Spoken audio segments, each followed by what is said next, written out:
A shepherd stands at 4,000 meters above sea level, looking at the darkening sky. The temperature is already dropping fast. In 2 hours, it will hit -35 degrees Celsius. In 4 hours, it could reach -45 degrees Celsius. He's 3 days' walk from the nearest village. His flock of 200 sheep is scattered across the mountain pasture, and he cannot leave them because they are his family's entire wealth for the year. If the sheep die, his children starve. If he abandons them to seek shelter in the valley, wolves will kill half the flock before morning. So he stays. And somehow, he survives the night. Not just tonight, but every night through a 4-month winter season where temperatures regularly drop to levels that would kill an unprepared person within an hour. He has no tent, no sleeping bag, no portable heater, no emergency beacon to call for rescue, no modern gear of any kind. Just a stone structure he built with his own hands using rocks he gathered from the mountainside. And inside that structure tonight, he will sleep warm enough that frostbite never even threatens. He will wake tomorrow healthy and rested, ready to continue the work of keeping his flock alive through the season that kills everything unprepared. How? How does a structure built from nothing but loose stones stacked without mortar create an environment survivable in conditions where modern camping gear fails and rescue helicopters can't fly because the air is too thin and the wind too violent? Before we reveal exactly how Afghan shepherds built these stone homes and why they work so effectively, drop a comment with where you're watching from. And if stories of ancient survival engineering fascinate you, hit that subscribe button because what you're about to learn will change how you understand what's possible with nothing but knowledge, stone, and the determination to survive impossible conditions. The stone homes that Afghan shepherds built in the high mountain pastures where they spent winter months with their flocks weren't shelters in the sense that modern people understand the term. They were precision-engineered thermal systems disguised as piles of rocks, and every aspect of their construction addressed specific physics of how heat moves and how cold kills. To understand why they worked, you first need to understand the problem they solved, because that problem was more complex than simply, it's cold. Afghan shepherds faced a survival challenge that combined multiple lethal elements simultaneously. The altitude where winter grazing grounds existed was typically between 3,500 and 5,000 meters above sea level. At these elevations, the atmospheric pressure is roughly 60% of sea level pressure, which means fires burn inefficiently and human bodies work harder to generate heat because oxygen delivery is impaired. Every breath contains less oxygen, every flame consumes fuel faster to produce the same heat, and the body's metabolic furnace struggles to maintain core temperature because the fuel it's burning delivers less energy per unit than at lower altitudes. The temperature wasn't just cold, but brutally variable. Daytime temperatures with direct sun could reach a tolerable -5 degrees Celsius. Nighttime temperatures regularly dropped to -30 degrees Celsius or lower. The 25-degree swing between day and night created thermal stress that was in some ways worse than constant extreme cold, because the body couldn't adapt to stable conditions but had to continuously adjust to changing thermal demands. The wind at altitude was the element that made temperatures feel dramatically worse than the thermometer reading suggested. Wind strips away the thin layer of warm air that the human body naturally maintains against the skin surface, a process called convective heat loss. At -30 degrees Celsius in still air, a properly dressed person can survive indefinitely. At -30 degrees Celsius in a 40 km/h wind, the equivalent thermal stress is -55 degrees Celsius, and exposed skin develops frostbite in under 10 minutes. The mountain winds were constant, relentless, and unblockable in open terrain.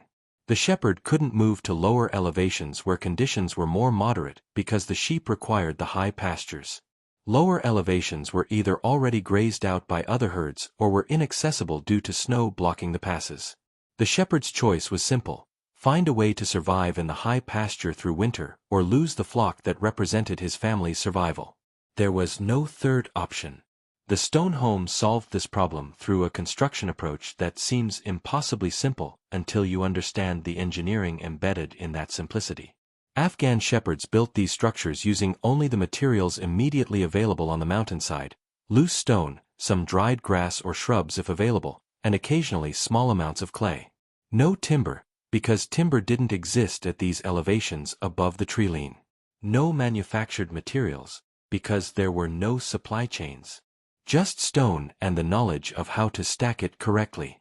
The site selection for building one of these stone homes was the first critical decision, and it reveals how deeply shepherds understood their environment. The structure couldn't be built in an exposed location where wind could attack it from all directions. It needed natural wind protection that reduced the velocity of air hitting the walls.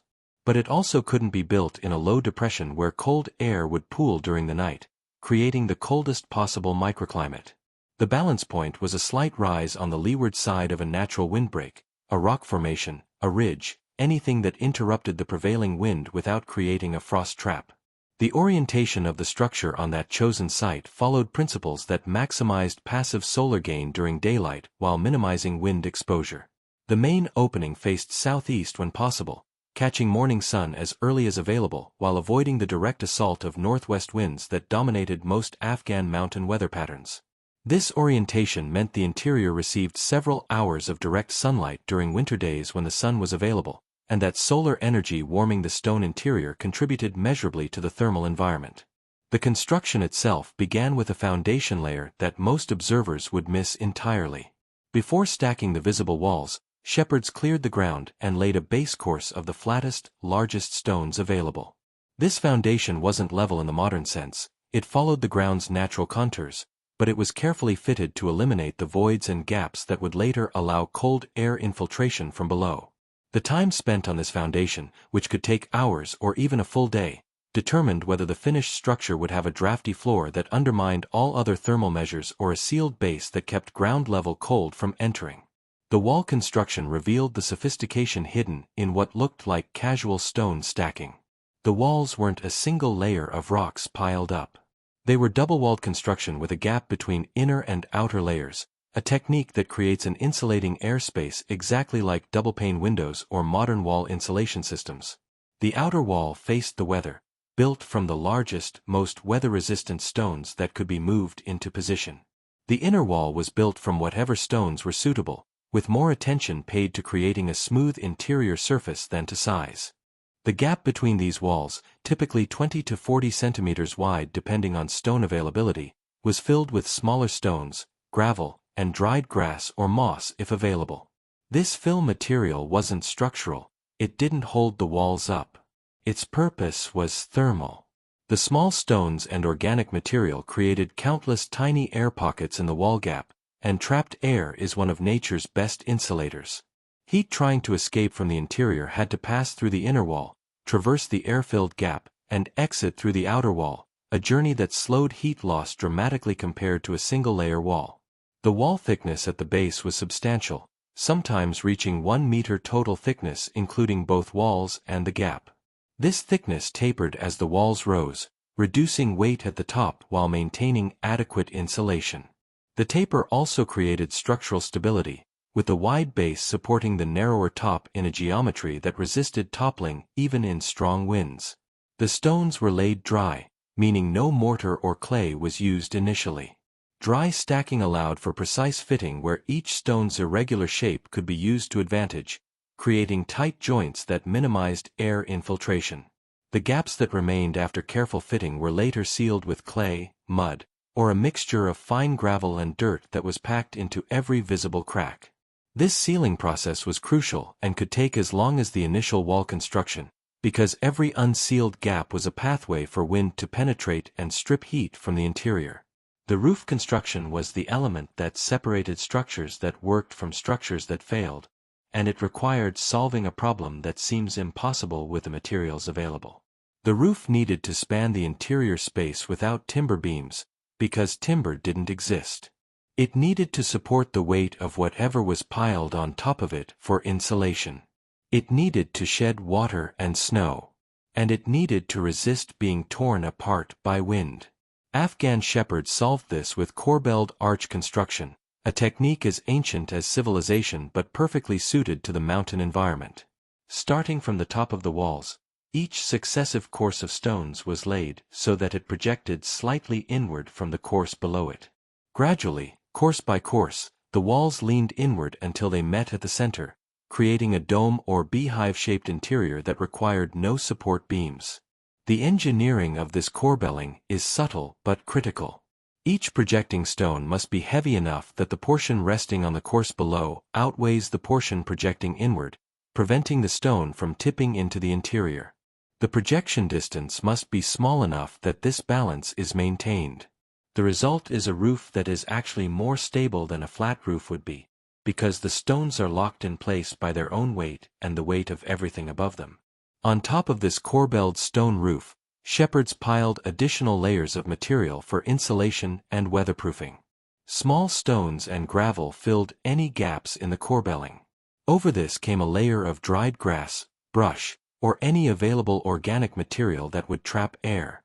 Then came a final layer of flat stones that held everything in place and shed water. The total roof thickness could reach 40 to 60 centimeters, creating a massive insulated barrier between the interior and the killing cold above. The structure's opening was deliberately small, just large enough for a man to enter while crawling or bent over. This small opening minimized heat loss and made it possible to seal effectively. The seal was typically a piece of heavy felt or sheepskin that could be dropped into place from inside, weighted at the bottom to prevent wind from lifting it, and overlapped beyond the opening's edges to eliminate gaps. Inside this completed structure, the available space was typically 2 to 3 meters in diameter and perhaps 1.5 meters high at the center. Cramped by modern standards, but adequate for a single shepherd and his essential supplies. More importantly, the interior volume was small enough that body heat alone would raise the temperature measurably above exterior temperature even without fire. The structure provided the thermal envelope, but an envelope alone wouldn't keep a shepherd alive through a -40 degrees Celsius night at 4,500 meters elevation. What happened inside that stone dome, how fire was used, how air moved, how the shepherd prepared for sleep, and how every element worked together, determined whether the structure was a survival shelter or a cold stone tomb. The fire system inside these stone homes had to accomplish something that seems contradictory. Provide enough heat to make the interior survivable while consuming minimal fuel in an environment where fuel barely existed. At elevations above the tree line, there was no wood. Shepherds carried some dried animal dung from lower elevations, but the quantity they could transport was absolutely limited by what one man could carry along with food, bedding, and essential supplies. A shepherd might have 15 to 20 kilograms of dried dung for an entire winter season. That fuel had to last 4 months. The mathematics were brutal. 20 kilograms of fuel across 120 nights meant roughly 165 grams per night. For context, a modern campfire easily consumes several kilograms of wood in a single evening. Afghan shepherds were maintaining survivable temperatures on less than 1/10 the fuel that modern campers burn for comfort. They accomplished this through understanding thermal mass and radiant heat in ways that most modern people have completely lost. The fire wasn't built on the floor of the stone home. It was built in a carefully prepared pit dug into the floor at the structure's center. The pit depth was typically 20 to 30 centimeters, enough to contain the fire below the level where a person sitting would breathe smoke, but shallow enough that heat could radiate effectively into the living space. The pit's walls were lined with flat stones that would absorb heat during the fire's burning and release it slowly afterward. The fuel was dried sheep or goat dung formed into compact cakes during the warmer months. These cakes burned slowly and produced steady heat with relatively little smoke compared to loose dung. The shepherd would build a small fire using perhaps 3 or 4 of these cakes in the late afternoon, allowing it to burn for 1 to 2 hours while he prepared his evening meal and organized his bedding. During this burning period, something critical was happening that wasn't immediately visible. The stones lining the fire pit were absorbing enormous quantities of thermal energy. The stones of the floor around the pit were warming. The lower courses of the interior wall stones were heating. The corbelled roof stones directly above the fire were becoming warm to the touch. The entire stone interior of the structure was functioning as a thermal battery, storing the heat energy the fire was producing.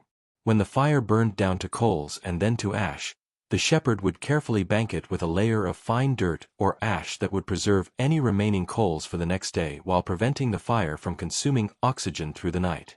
Then the fire effectively went out. There were no flames through the sleeping hours. But the heat stored in the stone surrounding the fire pit continued radiating into the interior space for the next 8 to 10 hours. This is the principle that made survival possible on impossibly small fuel quantities. A fire that burned for 90 minutes had loaded enough thermal energy into the stone mass that the stone continued acting as a heater through the entire night. The interior temperature didn't remain at the peak it reached while the fire burned.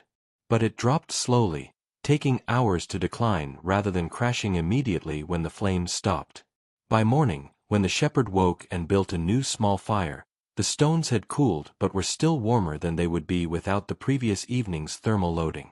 The ventilation in these structures was managed through understanding of convection that was accurate even without formal education in fluid dynamics. Smoke and hot air rise. This fundamental principle drove the ventilation system. When the fire burned, hot gases rose toward the corbelled roof peak. At the highest point of the dome, a small opening was left unsealed, just large enough to allow smoke to escape but small enough that heat loss through the opening was minimized. Cold fresh air entered through gaps deliberately left at the structure's base, near the floor level. These weren't large openings but rather small spaces between specific stones that allowed airflow without creating drafts. The cold air entering low was immediately drawn toward the fire pit by the convection current the fire created. The fire heated this incoming air and sent it upward as smoke and warm air toward the roof vent. This created a continuous cycle, cold air in low, warm air out high, with the fire ensuring the cycle continued. When the fire was banked for the night, this convection cycle slowed but didn't stop completely. The warm stones at floor level continued heating the air around them. That slightly warmed air rose toward the roof. Cooler air descended to replace it. The cycle was gentle enough that it didn't create uncomfortable drafts but strong enough that it prevented carbon monoxide accumulation even with the fire burning down to coals. This ventilation balance was the difference between survival and death. Too much ventilation and heat escaped too quickly, leaving the interior dangerously cold. Too little ventilation and carbon monoxide built up to fatal concentrations.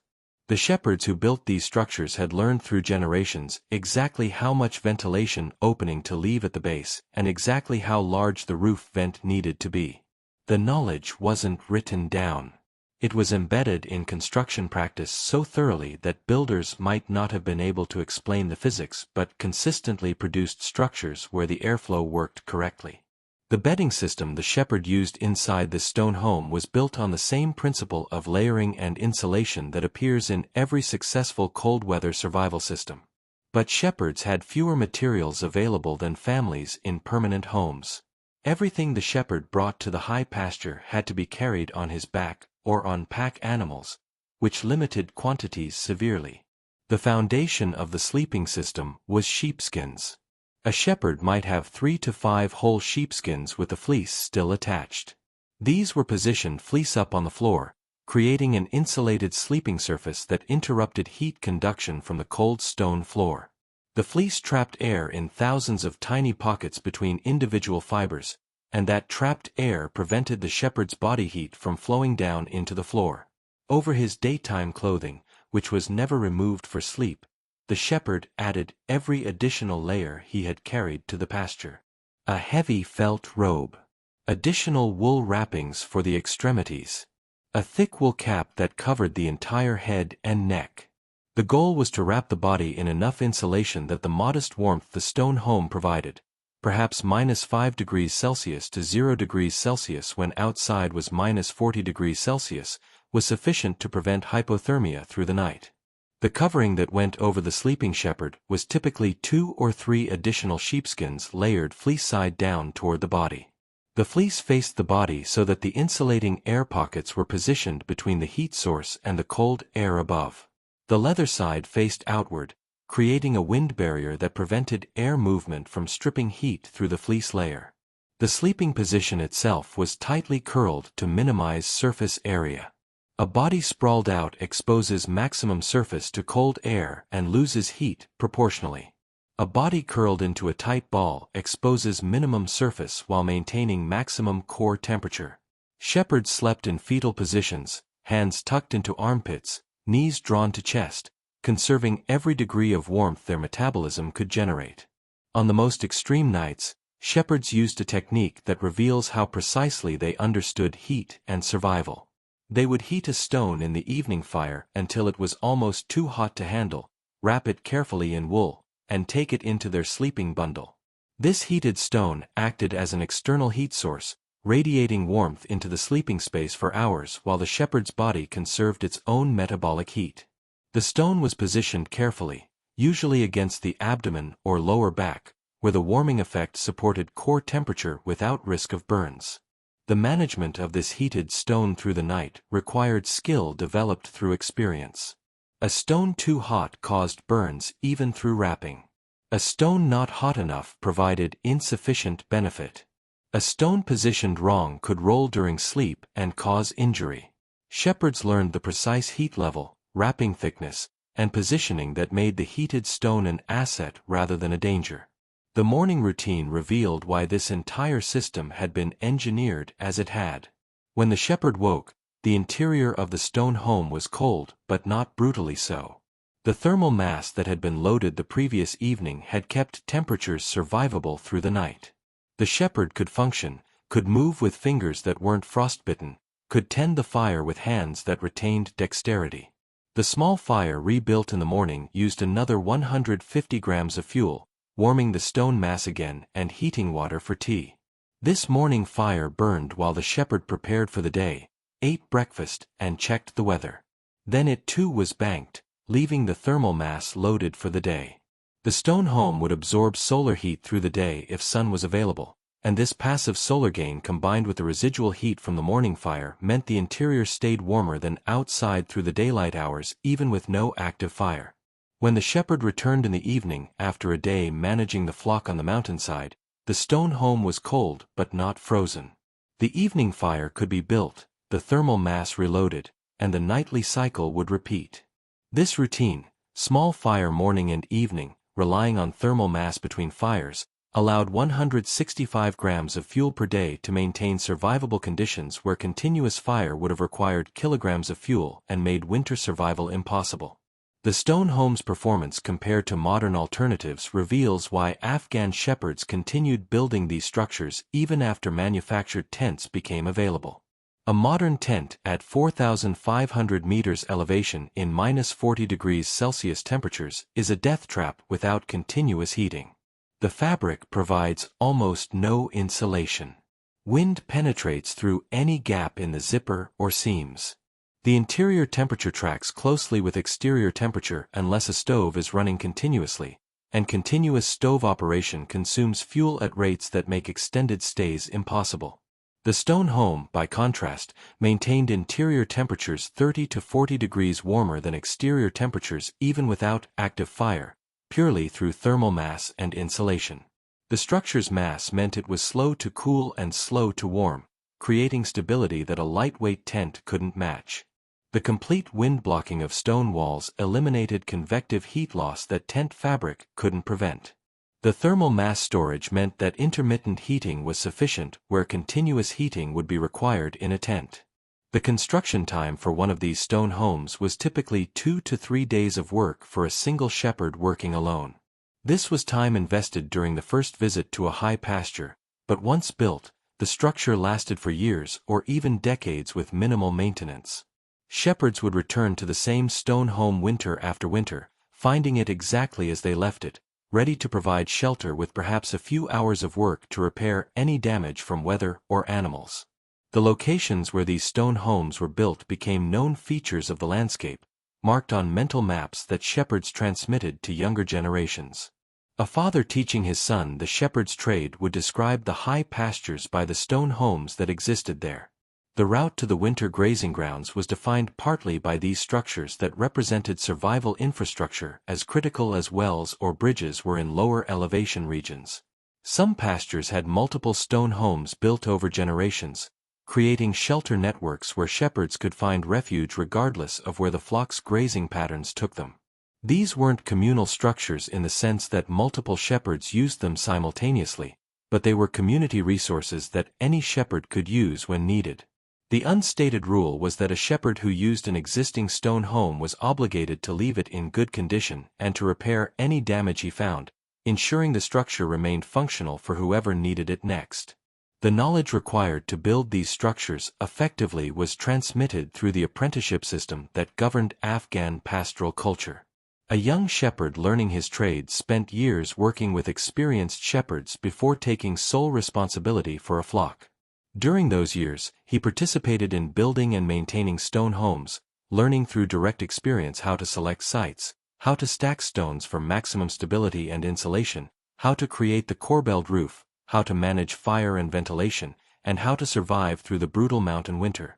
This knowledge transmission was robust because the consequences of ignorance were immediate and severe. A poorly built stone home that allowed wind infiltration or lacked adequate thermal mass meant a shepherd suffered through a cold night and learned what needed to be different. A stone home with inadequate ventilation created carbon monoxide buildup that the shepherd noticed through headache and dizziness, learning that more ventilation was required. The feedback was direct, and the learning was permanent. The stone homes that Afghan shepherds built in the high mountain pastures represented a complete solution to a problem that modern technology addresses with manufactured materials and continuous energy input. The shepherds solved the same problem with nothing but knowledge, stone, and the discipline to execute construction correctly. The structures they produced weren't primitive or crude.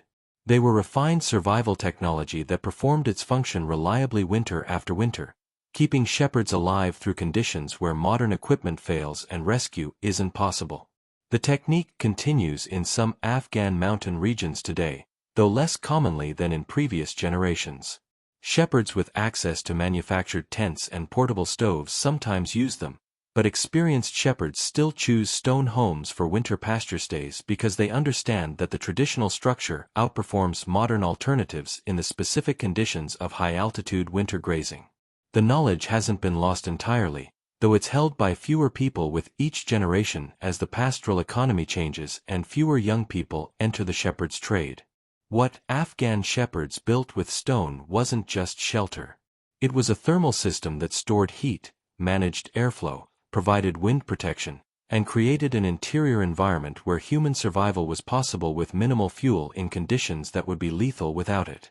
The engineering was expressed entirely in construction technique rather than in calculations or drawings, but the engineering was genuine and the results were proven through centuries of winters where shepherds survived and flocks survived, and the knowledge was validated by the most rigorous test possible: life or death in the Afghan mountains.